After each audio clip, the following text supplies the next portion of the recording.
তো hello guys, আজকে আমার সাথে এরকম ঘটনা ঘটবে আমি কোনো ভাবতে পারি নাই। তোমাদের বিষয়টা খুলে বলি।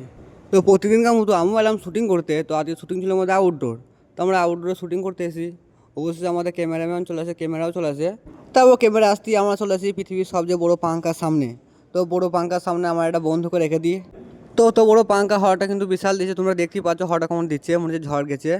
তারপরে পৃথিবীর সবচেয়ে বড় পাঙ্খা দেখা হয়ে গেলে পৃথিবীর সবচেয়ে বড় ডিএসএলআরে চলে এলাম তোমাদের জন্য। তো তোমরা দেখতেই পাচ্ছ এটা ডিএসএলআরটা মোবাইলের সমান। তো ডিএসএলআর কাটিয়ে দেখলে তোমাদেরকে আমি আগুন ধরে দেখাচ্ছি। জাস্ট দেখো, এটা আমি ফালতু ফেক লয়, এটা রিয়েল ডিএসএলআর। আগুন ধরে দেখাচ্ছি, তোমরা দেখালাও। দেখতেই পেয়েছো এটা রিয়েল। তো এটা মোবাইলের সমান বড় ভাই। তো তোমরা যদি অত বড় ডিএসএলআর অত বড় পাঙ্খা যদি দেখে থাকো তো অবশ্যই আমাকে কমেন্ট করে বলবে যে হ্যাঁ আমি দেখেছি। তারপর ডিএসএলআর দেখা হলো, পাঙ্খাও দেখা হলো। এবার আমি চাই হাত পা ধুতে, মুখ হাত ধুতে। এটা আমার সাথে কি হলো, হঠাৎ করে লাইট পালিয়ে গেল। তো তখন বাজে রাত একটা সময় যেমন লাইট পালিয়ে আমরা পুলিশ চুমকি যাই। তো আমি এক ধরে রুম চলে যাই। তো আজকে ব্লগটা এখানেই শেষ করলাম। তো এরকম মিনি ব্লগ দেখালে অবশ্যই ফলো করে রাখবে। আর ভিডিও ভালো লাগে লাইক কমেন্ট করে দেবে।